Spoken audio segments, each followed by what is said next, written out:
विदर्भाच्या एका छोट्याशा कोपऱ्यात वसलेलं धोपटवाडी हे कोरडवाहू गाव. याच गावात राहणारा विठ्ठल. विठ्ठल म्हणजे एक प्रामाणिक, कष्टाळू पण नशिबानं खचलेला एक गरीब शेतकरी. त्याच्याकडे होती ती फक्त 2 एकर कोरडवाहू जमीन, जिथे पाण्याचा थेंब मिळणे म्हणजे नशिबाचा खेळ होता. घरात त्याची पत्नी पारू आणि 9 वर्षांचा मुलगा गण्या.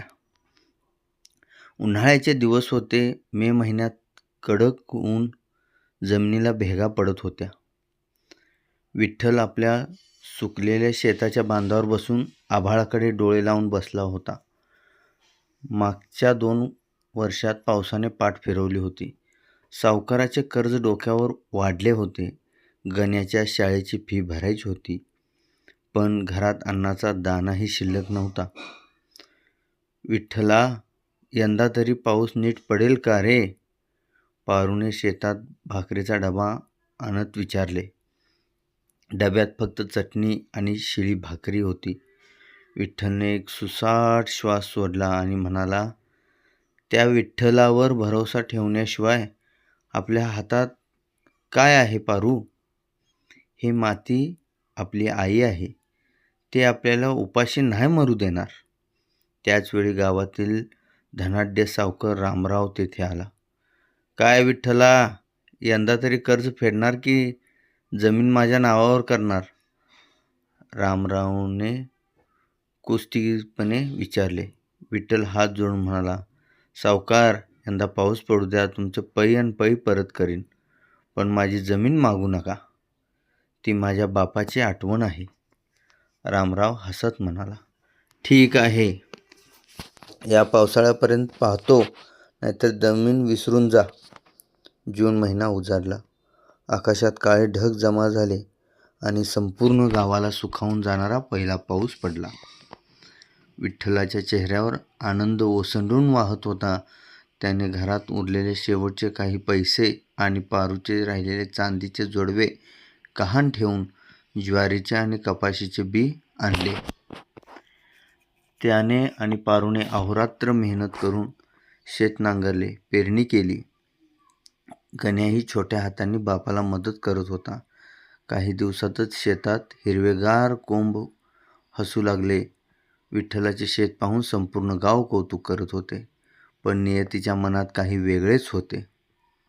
ऑगस्ट महिना उजडला आणि हवामान अचानक बदलले. सलग 8 दिवस धो धो पाऊस पडत राहिला.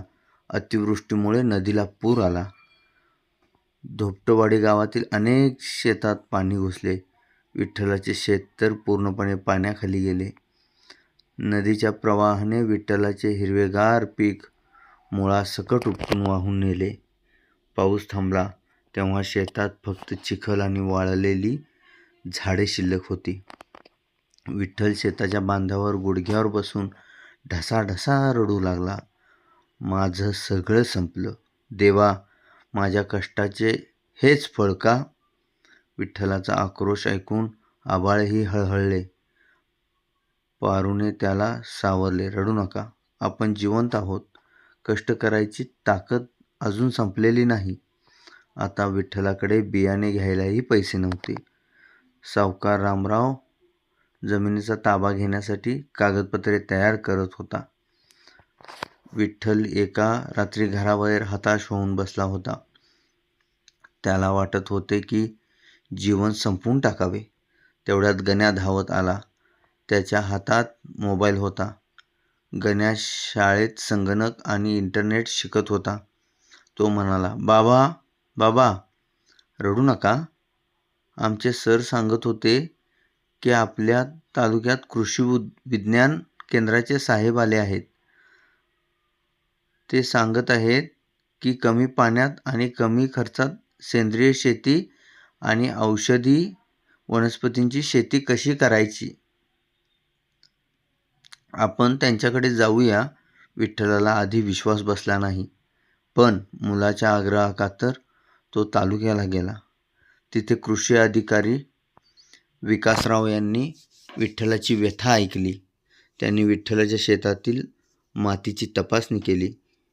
विकासराव म्हणाले, विठ्ठलराव, खचू नका. तुमच्या शेतातील माती औषधी वनस्पती जसे की अश्वगंधा आणि कोरफड यासाठी उत्तम आहे.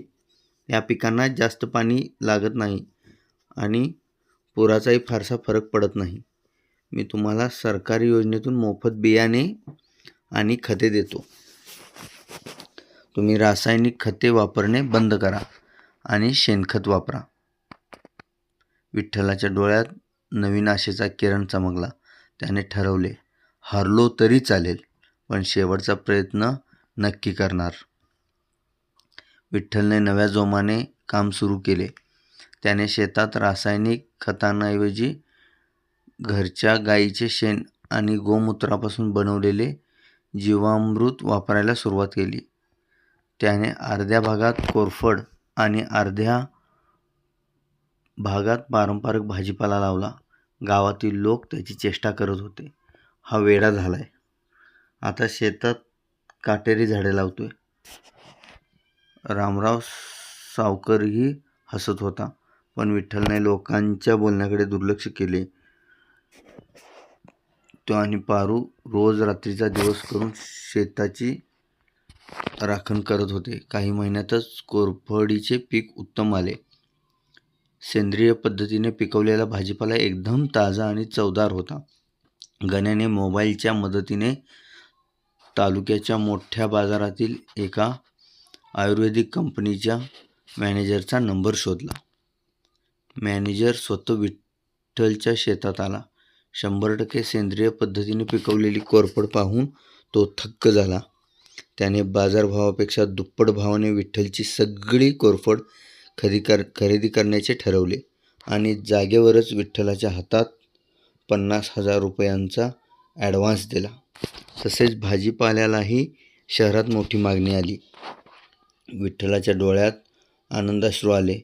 त्याने सर्वात आधी रामराव सावकारांचे घर गाठले आणि त्याचे कर्ज व्याजासकट परत केले. रामरावचे तोंड बघण्यासारखे झाले होते. कथेचा शेवट इतकाच. आज धोपटवाडीत विठ्ठलाचे शेत मॉडेल शेत म्हणून ओळखले जाते. जे गावकरी त्याची चेष्टा करत होते ते आज विठ्ठलाकडे सेंद्रिय शेती शिकायला येतात. विठ्ठलाने सिद्ध केले होते की जरी शेतकरी गरीब असला तरी जर त्याच्याकडे प्रामाणिकपणा, कष्ट, संयम, नवीन तंत्रज्ञानाची जोड असेल तर तो मातीचेही सोने करू शकतो. गण्या आता मोठ्या शाळेत जात होता आणि विठ्ठल आपल्या शेतात उभा राहून अभिमानाने पाहत होता, कारण त्याची काळी आई आज हिरव्यागार सोन्याने नटली होती. तात्पर्य: परिस्थिती कितीही कठीण असली तरी हिंमत हारू नये. कष्टाला जेव्हा योग्य दिशा आणि ज्ञानाची जोड मिळते तेव्हा यश नक्कीच मिळते. जर तुम्हाला ही कथा आवडली असेल तर चॅनलला लाईक, शेअर आणि सबस्क्राईब करा. कथा ऐकल्याबद्दल धन्यवाद.